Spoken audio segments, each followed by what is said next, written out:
Bienvenue sur le tutoriel moniteur des parcours Hébert. Aujourd'hui, concevoir un parcours.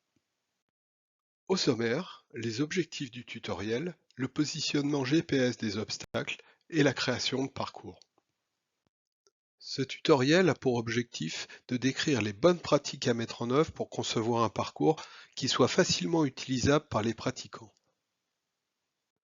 En forêt, le positionnement du GPS est imprécis. Sa précision est de plus ou moins 30 mètres.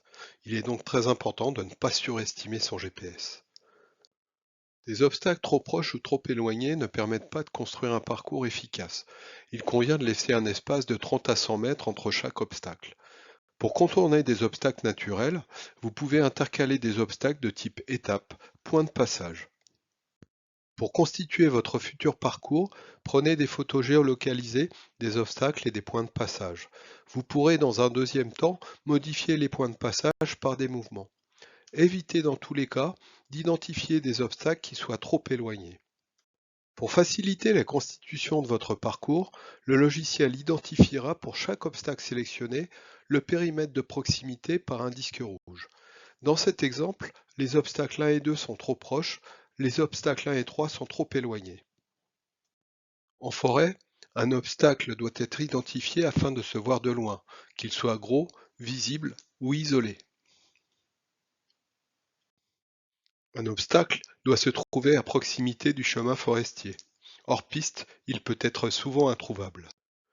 La création d'un parcours doit si possible suivre les chemins cartographiés et balisés. Partir hors piste perd souvent nos pratiquants. Pour la création de parcours, évitez les recouvrements ou les croisements.